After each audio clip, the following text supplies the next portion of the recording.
Hello, everybody. It's Monday. It's actually Monday this time, Joe. We did it. We did it. Welcome to Charting with Dan. I'm Dan Murrell. Joining me again this week is Joe Starr because people don't see what happens behind the scenes here, but it's kind of nuts. Yeah, Lots there's of a lot stuff going on. And when there's a lot of stuff going on, Joe Starr comes and sits at the desk. Joe Starr to the rescue. Thank you once again, Joe, Very for welcome, talking man. about it. Kind of a slow weekend at the box office, but a couple fun things, including, which we will talk about, Aquaman officially becoming DC's highest grossing film ever globally. Which is kind of crazy. Big landmark for Like them. DCEU ever or just DC ever? DC Comics is now the Wow. highest grossing global film for DC Comics ever. We'll talk about that. But first, let's look at what happened here domestically over the weekend. Joe, I mentioned it was a bit of a slow weekend. As a matter of fact, 4 of the top 5 movies stayed in exactly the same spot. Glass repeated at number 1. It dropped about 53% from its first week. Split held much better. It was more around 30%. However, the 53% drop is much more on par with the better regarded M. Night Shyamalan films like Signs than the 60% plus drop-offs that we saw with The Happening and After Earth and films like that. So this is, as far as the drop was much more of an indication that this was regarded as more of a earlier M. Night Shyamalan film, let's say, than a later M. Night Shyamalan film. Reaction was split. That's true. It very much was. I'm sorry. The upside, we talked last week. It held well. It held well again. It dropped just 20% from last week to come in just under $12 million. So once again, holding very well. Good comedy numbers. It will probably continue to play for the next couple weeks, especially next weekend with only one new release. Aquaman still at number 3. It is less than $15 million away from overtaking both Suicide Squad and Batman v Superman domestically. Wow. So it would then be the second highest grossing DCEU film domestically, quite a bit behind Wonder Woman, but less than $100 million. I feel like it has really strong legs, too. It does. I don't remember talking about BVS or Suicide Squad numbers this long after they came out. For many reasons. Number one being that the numbers for both of those films fell off a lot quicker than the ones for Aquaman. Secondly, just the release structure where Aquaman is coming in at the holiday season. It's the reason that we talked about Jumanji and Greatest Showman and a lot of these is a lot of times this and another film, which we'll talk about in the top 5, just because of, Glass was a big release, but did not turn out to be a juggernaut. And January is just kind of a dead month. It's where these movies that come out in December and November, in the case of Spider-Man and the Spider-Verse, can just play forever. And Aquaman has really held up well. It's interesting. It's something I'll have to remember next year because I remember when they started to really cement what Christmas was going to look like. And we were all going, Aquaman, something's going to get buried. Aquaman's probably going to get buried. Like, that's a gamble to just throw everything in that dense of a release schedule without sort of thinking of that long-term play, which is it'll just continue to run through it's the January dead zone. Bumblebee, I think, would have preferred to have that kind of a run, at least domestically. It didn't really have. I think of the ones that came out, Mortal Engines was a massive flop, but I think it was over so quickly. I don't even really see it as part of the holiday movie picture, and that had more to do with the movie, I think, than the climate. Sure. But yeah, and Bumblebee, I think, has more to do with.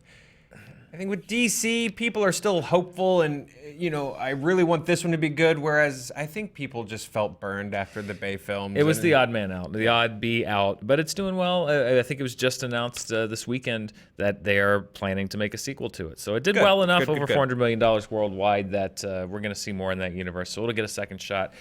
Something that might not get a second shot is the film that was in at number 4, The Kid Who Would Be King. I haven't seen this film yet. I really, really, really want to see it. I was traveling this weekend, so I didn't get a chance to see it. However, I love the director's first film, Joe Cornish's I Love Attack the Block. It had a reported budget of $60 million plus, opened at number 4. Critical reviews are strong.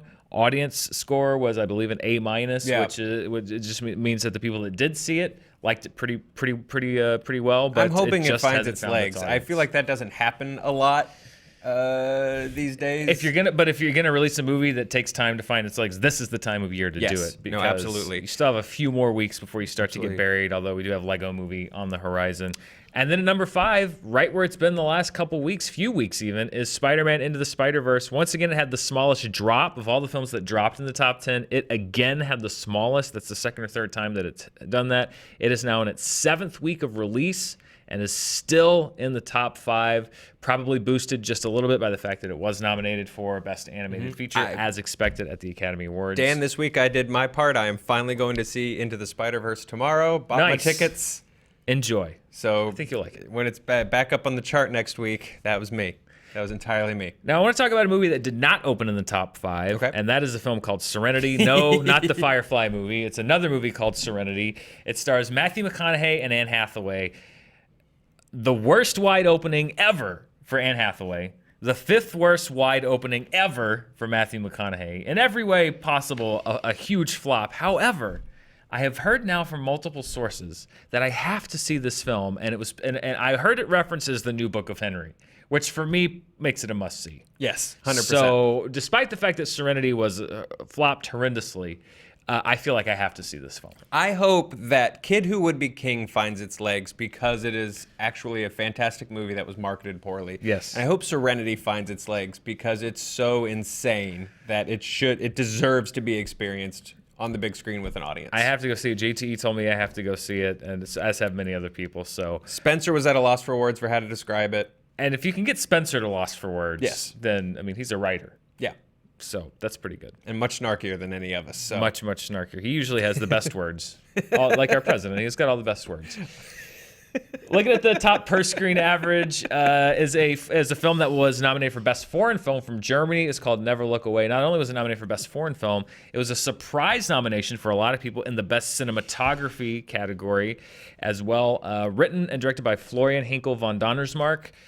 Now here's a little Oscar trivia and perhaps a little bit of a preview of what's to come. The Lives of Others was a very high regarded foreign film. It was nominated in 2007, but the notion was that Pan's Labyrinth, which was nominated, was the shoo-in. Like that was a film that people thought should have been nominated for Best Picture. Sure. It was nominated in a slew of other categories, and people just took it for granted that Pan's Labyrinth was going to win Best Foreign Film.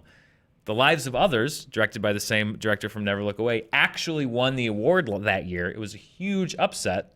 This year, another one of his films, Never Look Away, is in the Best Foreign Film category at the Oscars against another film in Roma that's nominated in a bunch of other categories that people have said is a shoo-in to win the award. So am I saying that Never Look Away is going to win? No, not necessarily. It'd be a hell of a story, though. It would be a hell of a story, and it would actually be the second time that's happened for this director, Florian Hinkel von Donnersmarck.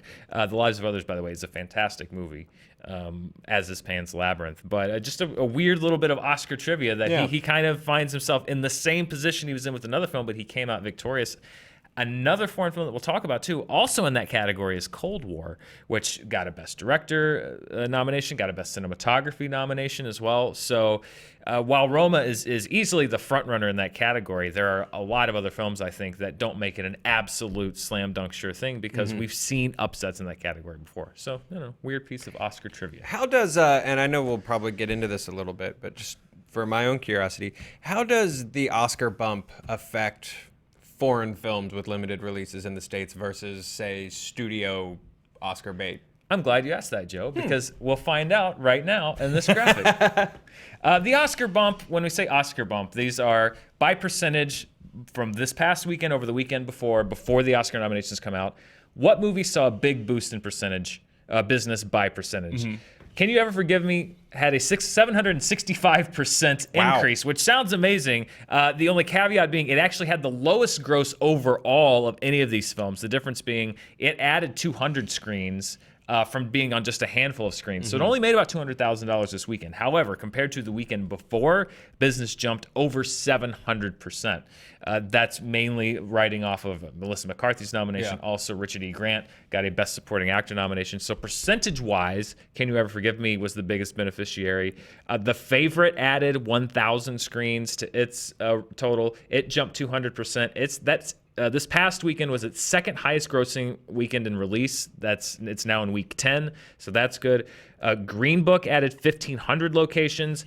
It nearly matched what it made in its opening weekend in wide release, so 153% jump there. Stars Born added 750 screens. It had business go up another 100%. And then, Joe, to answer your question, Cold War, which had an increase of over 100%, actually had the best per screen average of any of the Oscar films, and that's because it expanded to just over 100 screens. So it wasn't playing on as many screens. The screens it was playing on, it made much more money on a per screen basis. However, because it was still on a smaller number of screens, it didn't have a massive increase like you've seen dollar-wise with The Favorite and Green Book.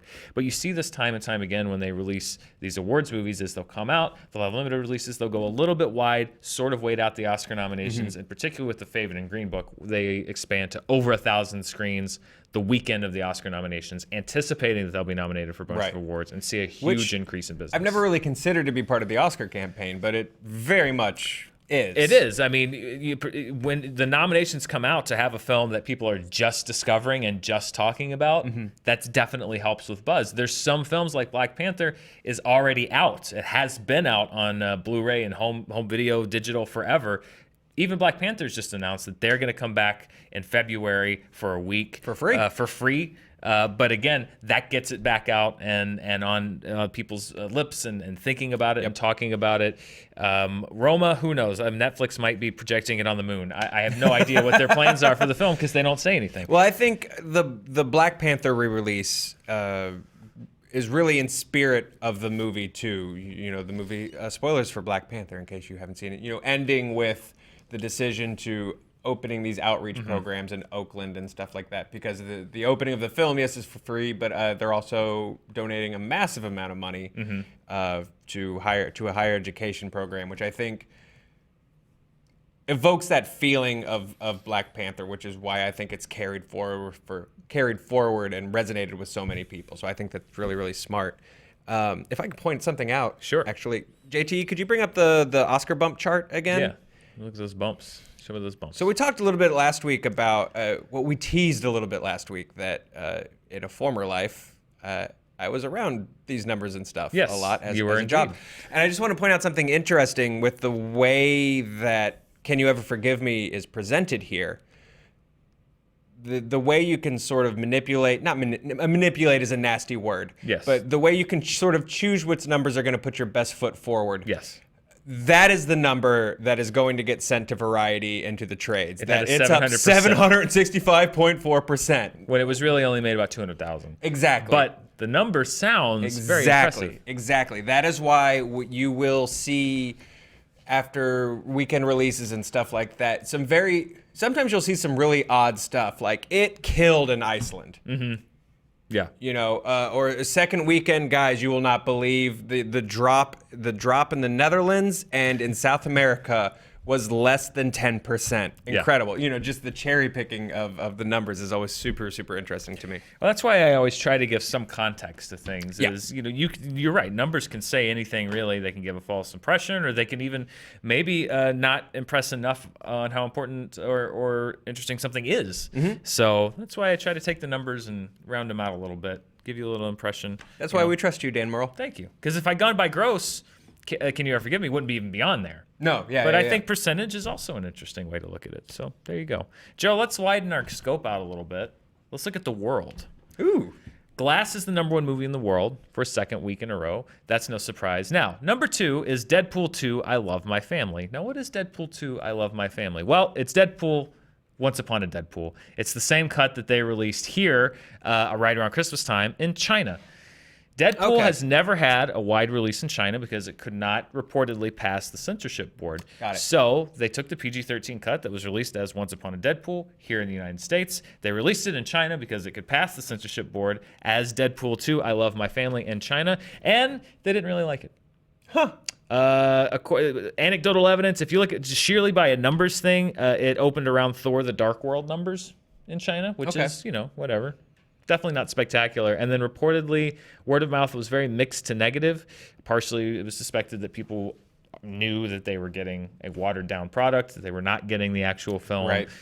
Probably because Deadpool has never been in wide release in China before, so it is kind of weird to drop Deadpool 2 in there. Not just Deadpool 2, but a altered version of Deadpool 2 is the first, you know, big exposure to the character. So I could see why a movie that is a lot of winking and sort of self-referential humor would not play well to an audience who is not in on the joke. Yeah, not an enormously successful experiment for Deadpool's first wide release in China, but it'll still make a little bit more money. It'll boost the original's gross a little bit worldwide. So, but certainly not a runaway success. So that's it's an interesting experiment that they ran that I don't know if it quite turned out like they would have wanted it to. And the other thing you can sort of glean here is you can assume that in China, the title Once Upon a Deadpool has no meaning. Whether that's Once Upon a Time is not a...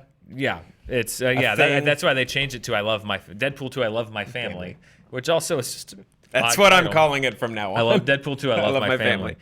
Speaking of movies that I want to see, there's the number 3 movie. I love this top 5 because it's got a little bit of something for everybody. It's got the number 1 movie here in the U.S., a PG-13 version of another one. Number 3 is called Extreme Job. It's a movie from South Korea, and it is a movie about a group of narcotics officers who accidentally start a successful fried chicken franchise.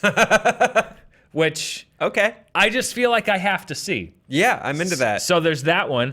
Number 4 was Aquaman, which we're going to look at how Aquaman has done and is standing. And then number 5, you'll look at is like, what? Creed 2? That opened at Thanksgiving. Well, not everywhere. Yeah. Creed 2 had its last big round of opening in overseas markets over the weekend, including Italy, Germany, Brazil, and Spain. So it earned enough over the weekend to be number 5 at the worldwide box office. Its worldwide gross is actually approaching $200 million. It's outgrossed the first film worldwide and domestically. So good for Creed 2. Yeah. Whatever gets us closer to Clubber Lang's daughter or whatever. Whatever they're going to do, we'll find it. And as I've already said, will be Creed, but the middle E will be a 3. Absolutely. I am convinced that that's how the marketing for Creed 3 is going to happen. It'll be normal, but then he'll punch it, and right, the eel spin. And the eel spin to a 3, and it'll be Ker-3-ed. All right, let's look at the top movies worldwide for DC. As I mentioned, Aquaman has now officially become DC Comics' highest worldwide grossing film of all time, passing The Dark Knight Rises. It passed The Dark Knight about a week and a half ago. Batman v Superman and Wonder Woman it passed quite a while ago. But let's break down the numbers for where it stands currently. It is right now the 24th highest grossing film of all time worldwide if you do not adjust for inflation. 71% of its gross came from overseas markets. That is easily the highest of any of the DCEU films, meaning that they have launched Aquaman more than any of their other films as a global franchise, which in today's market is good news for them. There are now 6 directors that have multiple films that are in the top 25 grossing of all time. James Cameron has 2. Michael Bay has 2. Joe and Anthony Russo have 2.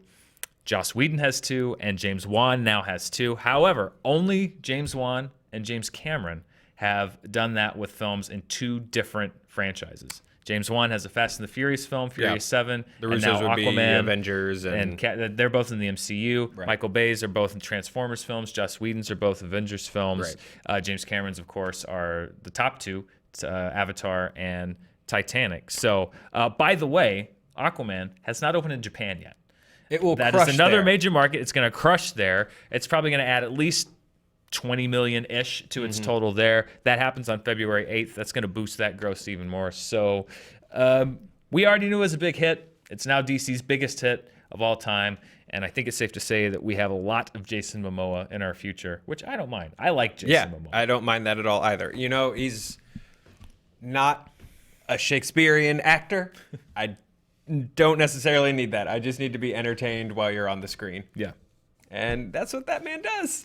He does. He's got charisma to spare, which is great. And you see that now more and more is if you can get a great star, The Rock being one of them, several of the MCU stars, and I think now, at least globally, the DCEU has that face globally of their franchise. It has got that person who is now the forefront of the global picture. That's nuts, right? Momoa. That it's Jason Momoa. I would not have put my money on Jason Momoa. Not that I don't like Jason Momoa, but of everybody they've recruited thus far. I would not have expected that. No. I just think it's cool that I hope that he is in the conversation when people talk about perfect match of actor to character. Because he's not traditionally maybe the perfect match in the way that Robert Downey Jr. was to Tony Stark. Right. But what Aquaman has become and how people have responded to it, I mean, it's perfect. Yeah. You wouldn't have looked at it on paper and gone, yeah, naturally. But yeah, he kills it. Big win for Warner Brothers. Big win for Jason Momoa. Big win for the DCEU. All Huge around, win. no reservations. All systems go on Aquaman. Joe, let's look at the worldwide gross for 2019. Glass, the #1 film of the year worldwide. It has now grossed over 8 times its budget worldwide. Again, M. Night Shyamalan largely self-financed that film at around $20 million. Terrible flop of a movie, though, Dan. Yeah, I know, right? That just goes to show you. Maybe you liked it, maybe you didn't like it. It's going to make its money back and then some. Oh, yeah. Also, Dragon Ball Super Broly, which we talked about last week, it's soon to gross over $100 million. The other films, it's a crazy mix. Escape Rooms, over $75 million to the upside. We have some movies from Korea in here. We have some movies from China in here. We've got How to Train Your Dragon 3, which doesn't open still for a while. I'm very frustrated that the international market got that first. Screw you for having summer right now. I went back and explained why it opened early last week, but then I said Australia, and I neglected to mention New Zealand, so now people were upset. I was not an intentional error. I did not forget to mention New Zealand. I did forget to mention New Zealand. It was not intentional. My apologies to New Zealand and everyone there. Everyone. My mother-in-law was just in Hobbiton. Really? Yeah. Well, really I apologize to your mother-in-law by extension for forgetting to mention New Zealand last week. Domestically, Glass, the #1 film of the year, followed by the upside Escape Room, which had an impressive opening and has held really well. It's already earned back 5 times its budget just domestically, and then we saw more than that internationally. Then A Dog's Way Home, Dragon Ball Super, The Kid Would Be King, Serenity, Replicas still bringing up the rear. But it's going to be on there at least for a couple weeks because, Joe, this week is Super Bowl weekend here in the U.S., which means that nothing. Almost every studio has completely steered clear of this weekend, knowing that there will be almost no one at the movies this Sunday because of the Super Bowl. There's one film in wide release, Miss Bala, directed by Catherine Hardwicke. It is the only film releasing domestically, so this is going to be a bit of a slow weekend at the box office, as the Super Bowl always is. So I've got to start now trying to figure out what the hell I'm going to talk about next week. The Super Bowl is fascinating in the U.S. for our international audience because even Christmas, people market movies towards Christmas. After you open presents, like come see this. Yeah, they know nobody's families going. Make plans around it. Even if you don't celebrate Christmas, movies are a great thing to go do. If you do celebrate Christmas, it's a great way to break up a stressful day with your stressful family or whatever. But the Super Bowl, I don't care. But I'm still going to sit and watch the Super Bowl. Yeah. It's the weirdest It's the one day of the year that nobody Teflon. goes. Although I've heard it's a fantastic day to go to theme parks. Oh, I bet. I want to say Spencer Gilbert may have told me that the Super Bowl Sunday is like the best day in the world to go to a theme park because you can go early before the game even and ride for a few hours and you get home in time for the game. So there you go. If you want to go to Disneyland or any Six Flags Great Adventure, or wherever really, my inside scoop tells me that you can go on to Super Bowl Sunday. That's your PSA. That's the day. Roller coaster enthusiasts, Sunday's your day. Joe, thank you for joining me today. Dude, you're welcome. I'm so excited to see how the Super Bowl Sunday announced Big Lebowski 2 factors into your charts. I'm actually excited to see which movies are going to be plugged and if we're going to get any good looks. Or are we going to have any big surprises? Like, remember Cloverfield last year? They dropped that bomb on us right in the middle of the game that you could watch the new Cloverfield movie. It didn't quite pay off, but it was a risk. And we're in the middle of the streaming wars. I'm going to ask your prediction right here, Joe. Does Netflix or Hulu or somebody drop a huge media bomb in the middle of the Super Bowl that's going to get us buzzing? I think Amazon could. Obviously, there's no footage for a lot of these things yet, but I think Amazon could go a couple of different ways. They could drop His Dark Materials. That's something where there is footage. They are actively working on it. They could drop a big, hey, here's your next Game of Thrones. Or they could just do some sort of very snazzy looking graphics package for their Lord of the Rings property to just sort of get some of that Game of Thrones heat. Possibly. There's always Bright 2 from Netflix. Who knows? I'm going to go with that. Bright 2. Block off 2 hours after the Super Bowl because I think Joe's right. We'll be in the studio. We're going to be in the studio reviewing Bright 2 immediately following the Super Bowl on Sunday. Thanks for watching, everybody. We'll see you next week with even more numbers.